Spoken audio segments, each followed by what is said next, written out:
What's going on, people? Welcome back to Football Therapy with me, your host, Jan. I hope you're doing well, though you're probably not, because it's a very frustrating situation with Chelsea at the moment. They've drew 0-0 away with Bournemouth at the Vitality in the Premier League. We'll be discussing that today in my complete breakdown. That's right, not the result I wanted to initiate this series. Essentially, it's my match review, but I wanted to give it a name.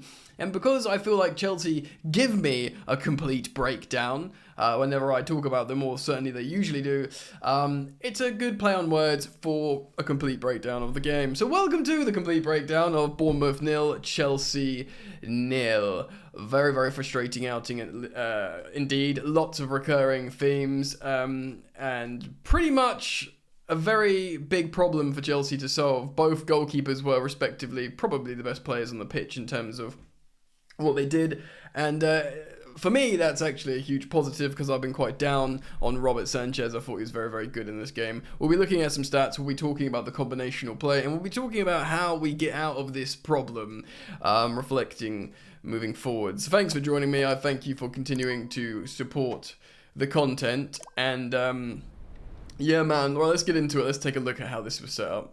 We're using SofaScore here to look at the lineup. As you can see, it's our 4-2-3-1 formation versus the same formation of Bournemouth.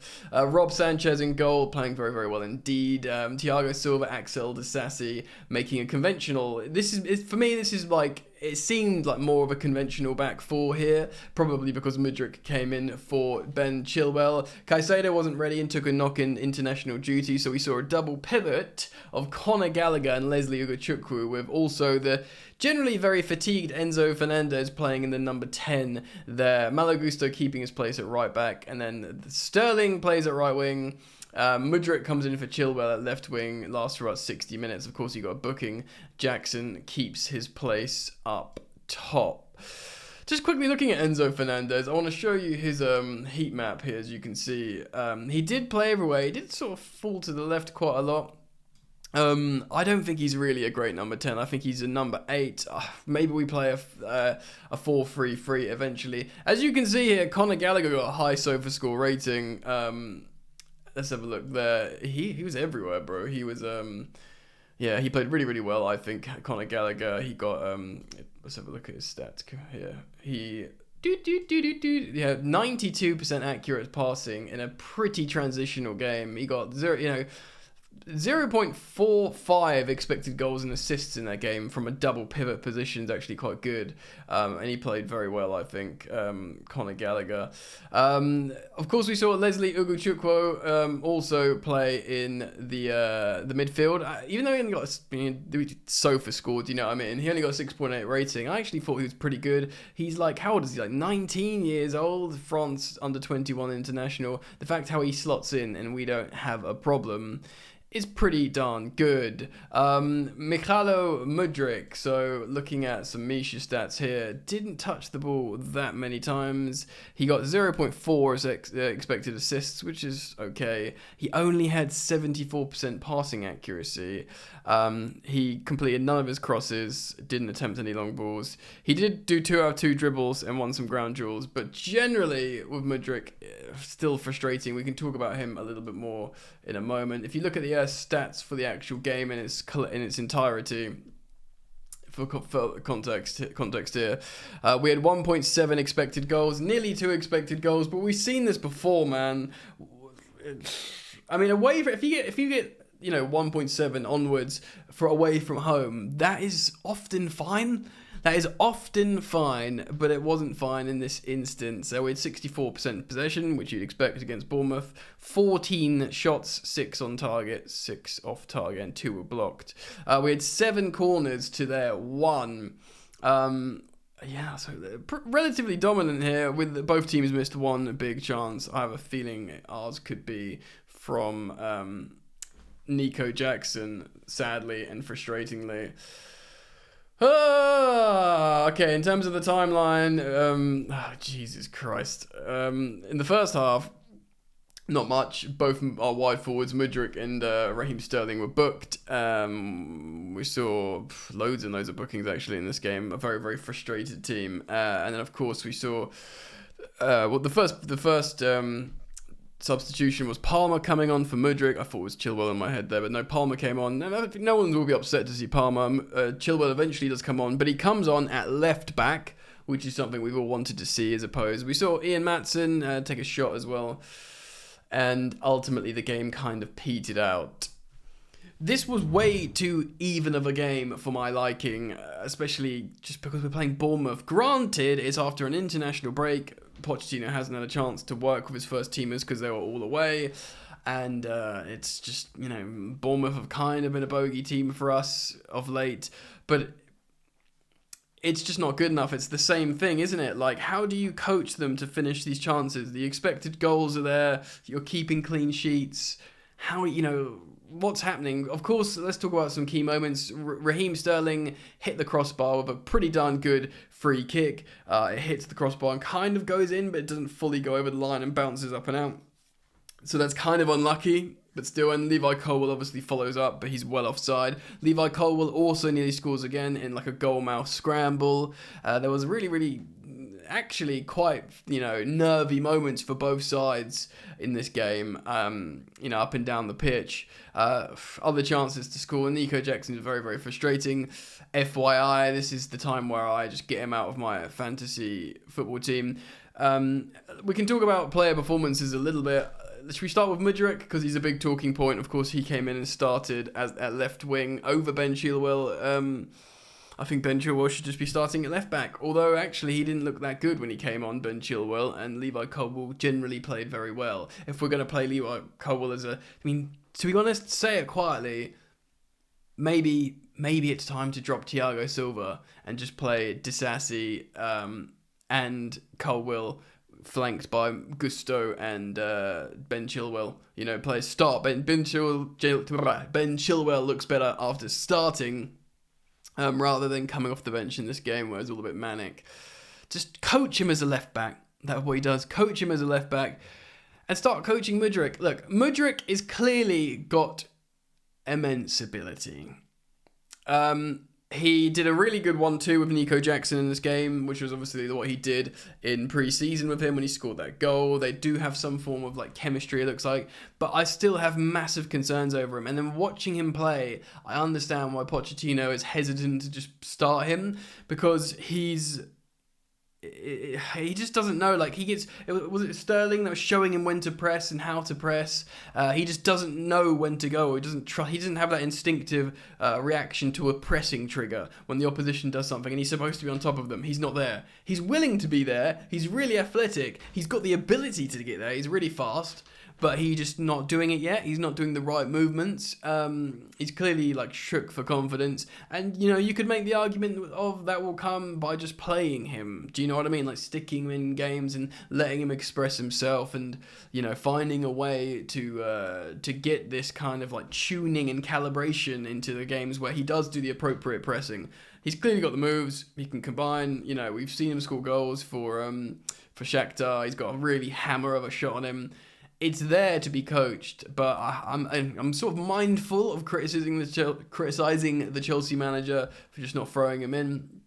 I understand how in this game Chelsea looked at Bournemouth at home and how they want to play and understood how there'll be opportunity to run in behind. They're not going to do what Forest did to us or what West Ham did to us, and indeed they didn't. And all credit to Bournemouth, they played pretty well.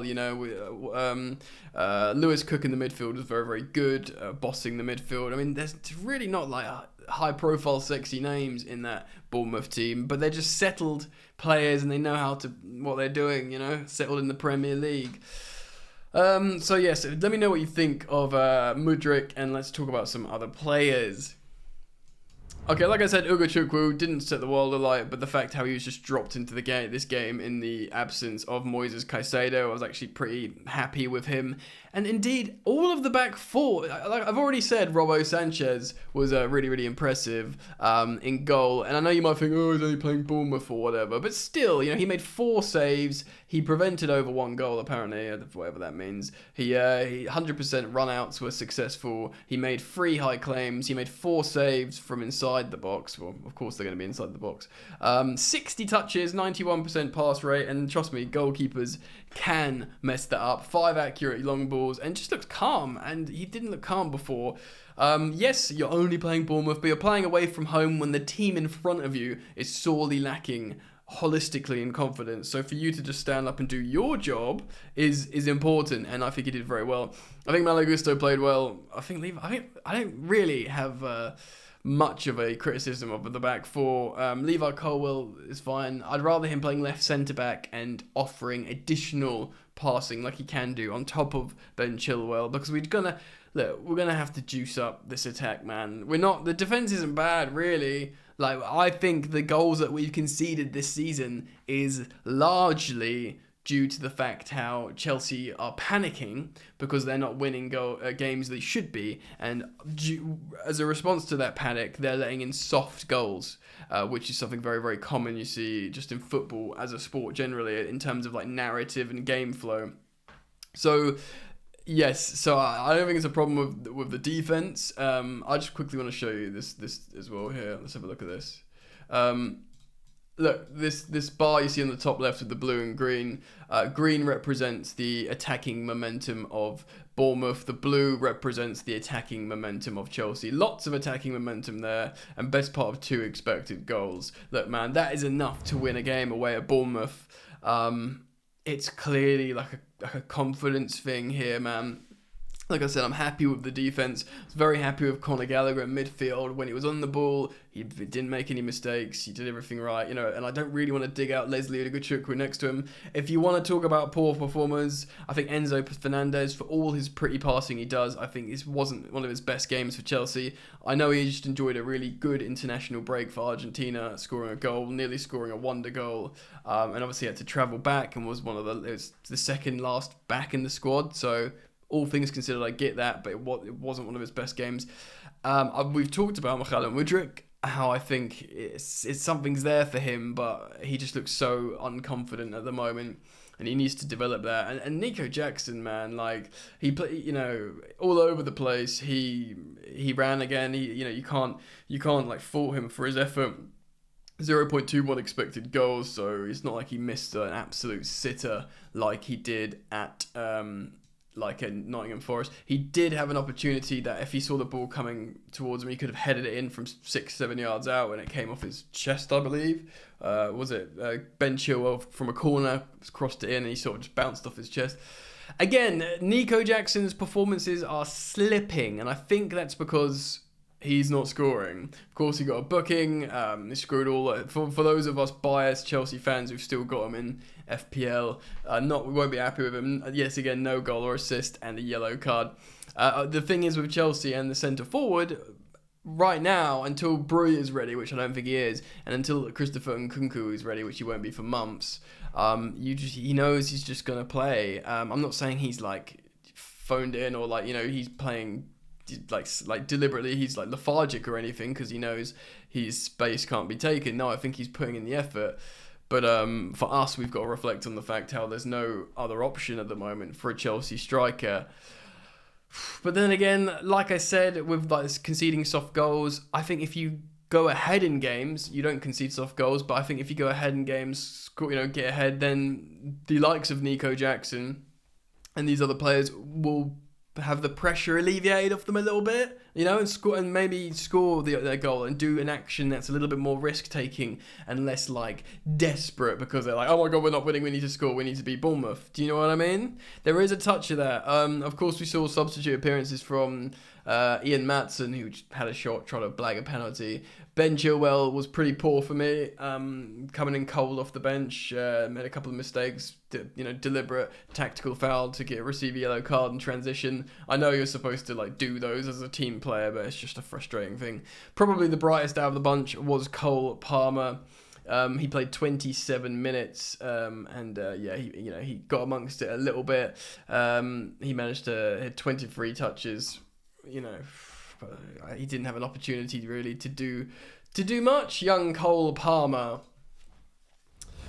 So the complete breakdown is this: looking at the aforementioned stats, speaking about you know, how players have done. I don't think it's the formation, really. I think that was more of a conventional 4-2-3-1, which certainly and I imagine a lot of you have been calling out for.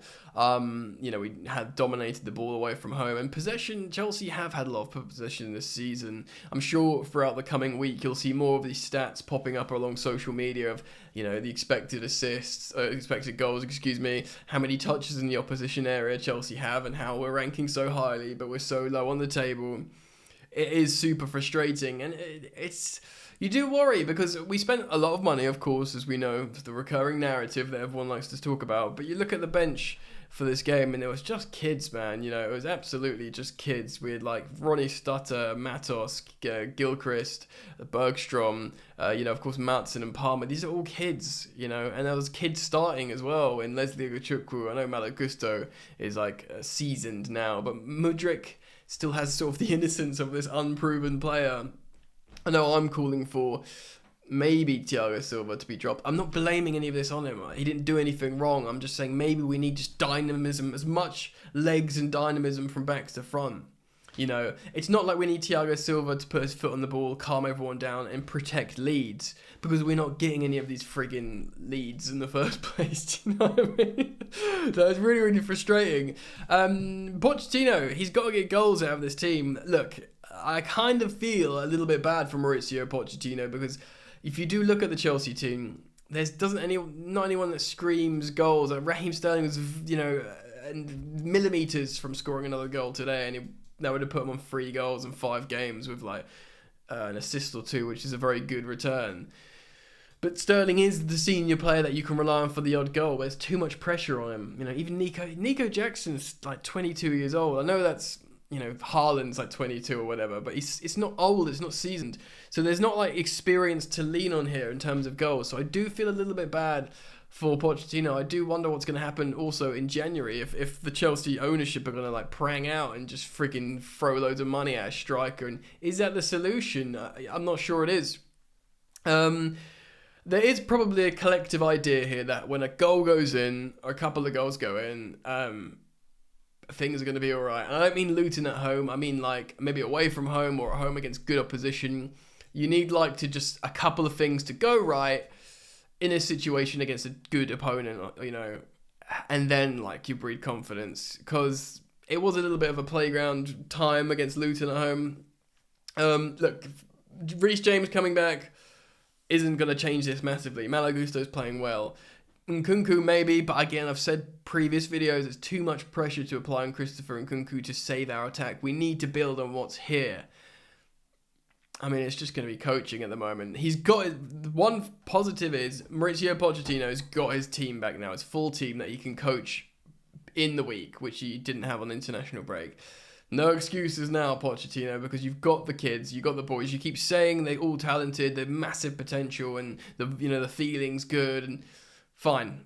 You know, eventually the words have to stop, and we have to see goals. Many people are going to be very, very upset about this result, and understandably. You know, it was also, it's too, you can't, I know this sounds like elitism, but we are Chelsea. It's not right to have such a intense feeling in such an evenly contested match against Bournemouth late. You know, and that's nonsense. I know we've lost 4-0 to Bournemouth under Sarri and stuff like that, but this is now, and this is a lower table team in the league, and especially coming off recent results, something's got to give, man. Something has got to give. Anyway, it's very frustrating indeed. Let me know what you think, guys, and I understand people will be upset with this result, as you have your every right to be. I'll be looking forward to comments. Hopefully you've enjoyed the video. Please do consider supporting the channel by liking and subscribing. Daily videos, of course. I look forward to seeing you back, and things hopefully will get better for us friends. Alright, take care of yourself. Do it. Peace.